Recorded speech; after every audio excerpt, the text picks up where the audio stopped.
சாமி கும்பிட மாட்டியா? மட்டுமே கமலஹாசன் நடிகை காப்பாற்றிட்டுள்ளார்.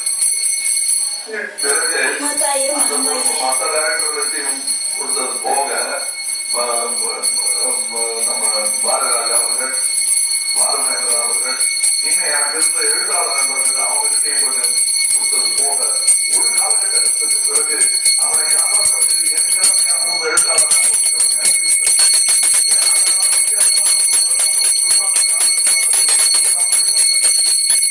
நம்மளே சமைக்க வேண்டிய ஒரு காலகட்டம் வந்தது.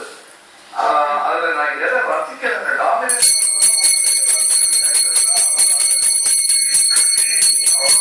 இப்ப நிறைய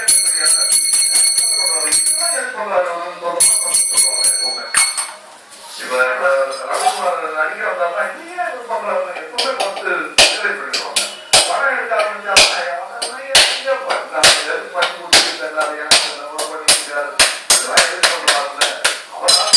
பண்ணிதான் அது வந்து இந்த இண்டஸ்ட்ரியில இப்ப நீங்களே வந்து இசைதான் உங்களுடைய தீர்க்கதர்சி தான். இந்தியாவில் சினிமாவை விட இசை தீரதர்சனம் கூட இல்லை. அதுதான் நம்புறோம். எப்படி அமெரிக்காவில இசை ஹாலிவுட்டை விட பெரிய ஒரு இண்டஸ்ட்ரியோ அப்படி நீங்க நினைச்சுதான் அவங்க நினைச்சாங்க. நீங்க வந்து யூ ஹேவ் சோசன்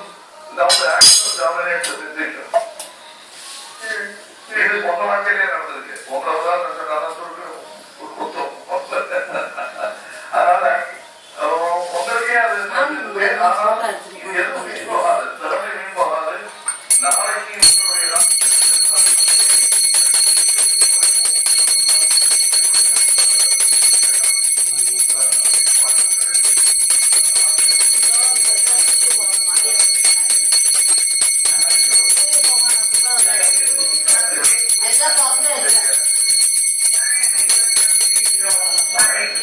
இன்னொரு நண்பர் போன்ல இருக்காரு. ஒரு பொங்கல் விஷ் பண்ண. ஹலோ ஹலோ ஹாய் ஹலோ பேசுங்க சாப்பிட்டு பேசுங்க. ஹலோ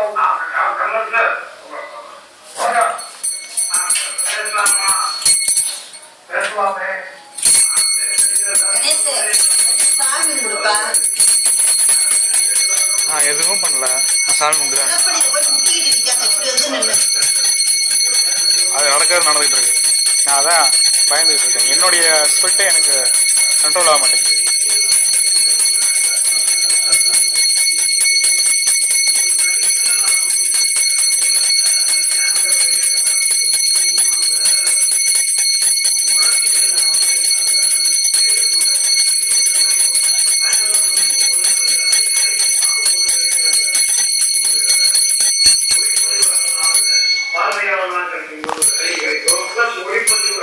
கிடைக்கிற ஒரு பெனிஃபிட் இருக்கும். அந்த கமலஹாசன் எனக்கு நல்லா தெரியும். ஆனா இயக்குற கமலஹாசனோட நான் நம்ம படம் பண்ணதா இருந்தோம். அது நிறைய பண்ண முடியாத போயிடுச்சு. இப்போ நீங்க இயக்குனரான முகத்தை எடுத்துங்க. அந்த பயணம் எங்கே இருக்குன்னு தெரியும். ஒரு பெரிய நிறைய பேசுவோம்.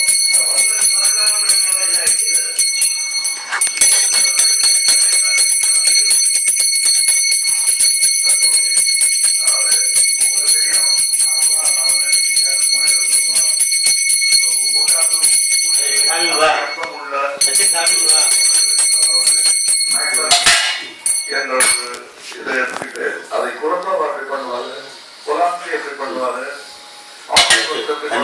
ஒரே நாள் காலையில் ஒரு படம் பார்ப்போம், லஞ்சு சாப்பிட்டுட்டு